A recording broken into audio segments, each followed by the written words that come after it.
Hi guys, Onam എക്സാമിന് acids and bases എന്ന ഈ രണ്ടാമത്തെ ചാപ്റ്ററിൽ നിന്നും ചോദിക്കാൻ സാധ്യതയുള്ള കുറച്ച് ചോദ്യങ്ങൾ വളരെ ചുരുങ്ങിയ സമയം കൊണ്ട് നമുക്കൊന്ന് നോക്കിയാലോ. ചോദ്യം ഇതാണ് മക്കളെ.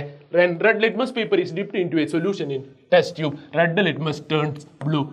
റെഡ് ലിറ്റ്മസ് പേപ്പർ നീല നിറമാവുന്നുണ്ടെങ്കിൽ ഏത് ലായനിയിലേക്കാണ് നമ്മൾ ഇറക്കി വെച്ചിട്ടുള്ളത് എന്നാണ് ചോദ്യം. കൃത്യമായിട്ട് മക്കൾ പറഞ്ഞു വെച്ചു. Red litmus paper blue colour ആയിട്ടാണ് മാറുന്നതെങ്കിൽ അത് ബേസിക് സൊല്യൂഷൻ ആയിരിക്കും. ഏതായിരിക്കും ലായനി?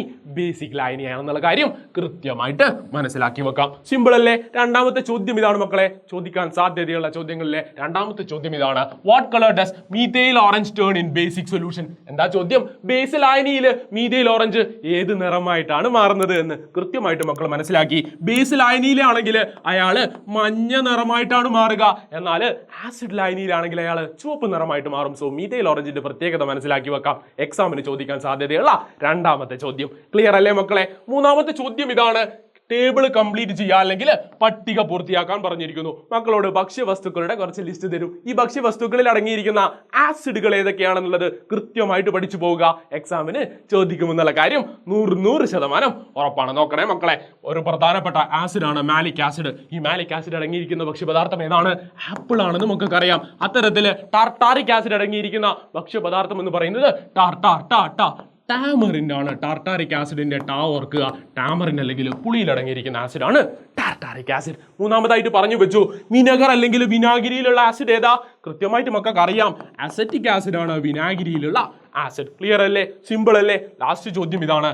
ഓക്സാലിക് ആസിഡ് അടങ്ങിയിരിക്കുന്ന ഭക്ഷ്യപദാർത്ഥം ഏതാണ്? നമ്മുടെ തക്കാളി ഉണ്ടല്ലേ, ചുവന്ന നിറത്തിൽ നമ്മൾ കഴിക്കുന്ന തക്കാളി അല്ലെങ്കിൽ ടൊമാറ്റോയിൽ അടങ്ങിയിരിക്കുന്ന ആസിഡാണ് ഓക്സാലിക് ആസിഡ്. സോ ഭക്ഷ്യവസ്തുക്കളിൽ അടങ്ങിയിരിക്കുന്ന ആസിഡുകൾ ഏതൊക്കെയാണെന്നുള്ളത് മക്കള് കൃത്യമായിട്ട് അവിടെ പഠിച്ചു പോവുക. ഓരോ ഭക്ഷ്യവസ്തുക്കളിലും അടങ്ങിയിരിക്കുന്ന ആസിഡുകൾ നിങ്ങളുടെ ചോദ്യ പേപ്പറിൽ ഉണ്ടാവാൻ സാധ്യതയുള്ള ഒരു ചോദ്യമാണ്. മൂന്നാമത്തെ ചോദ്യം ഇതാണ് മക്കളെ. Abhi told Arun that there are acids in your body. നമ്മുടെ ശരീരത്തിനകത്ത് ആസിഡ് ഉണ്ട് എന്നൊരു കുട്ടി മറ്റൊരു കുട്ടിയോട് പറഞ്ഞു. ചോദ്യം ഇതാണ്, ഏതാണ് ആസിഡ്? മക്കൾ പറഞ്ഞു വെക്കാം. ഹൈഡ്രോക്ലോറിക് ആസിഡ് ആണ് നമ്മുടെ ശരീരത്തിനകത്തുള്ള ആസിഡ്. ഈ ഹൈഡ്രോക്ലോറിക് ആസിഡിന് ഒരു പ്രത്യേകതയുണ്ട്. ഈ ഹൈഡ്രോക്ലോറിക് ആസിഡാണ് നമ്മുടെ ശരീരത്തിലുള്ള ഭക്ഷണ വസ്തുക്കളെ, നമ്മൾ കഴിക്കുന്ന ഭക്ഷ്യവസ്തുക്കളെ ദഹിപ്പിക്കുന്നത്. ഈ ആസിഡിന്റെ അളവ് കൂടിക്കഴിഞ്ഞാൽ നമുക്ക് എന്തുണ്ടാകും? ആസിഡിന്റെ അളവ് കൂടിക്കഴിഞ്ഞാൽ ആസിഡിറ്റി ഉണ്ടാകും മക്കളെ. ഈ ആസിഡിറ്റി കാരണം കൊണ്ട് നമുക്ക് വയറുവേദന, മലബന്ധം, നെഞ്ചരിച്ചൽ പോലെയുള്ള ബുദ്ധിമുട്ടുകൾ ഉണ്ടാകുമെന്നുള്ള കാര്യം മനസ്സിലാക്കി വെക്കാം. സിമ്പിൾ അല്ലേ? ഓക്കെ, ലാസ്റ്റ് ചോദ്യമായിട്ട് നമ്മൾ പറഞ്ഞു വെക്കാണ്. Right 3 peculiarities of acids. ആസിഡുകളുടെ 3 പെക്യുലാരിറ്റീസ് അല്ലെങ്കിൽ പ്രത്യേകതകൾ ചോദിച്ചാൽ മക്കൾ എന്തൊക്കെയാ പറഞ്ഞു വെക്കാം? ആസിഡിന് പുളിരുചിയാണ്. എന്താണ്?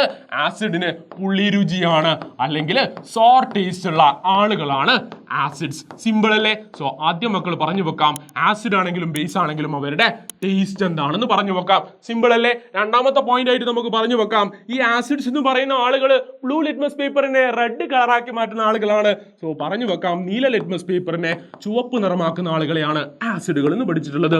മൂന്നാമത്തെ പോയിന്റ് ആയിട്ട് പറഞ്ഞു വെക്കാം, ആസിഡുകൾ ലോഹവുമായിട്ട് പ്രവർത്തിക്കാറുണ്ട്.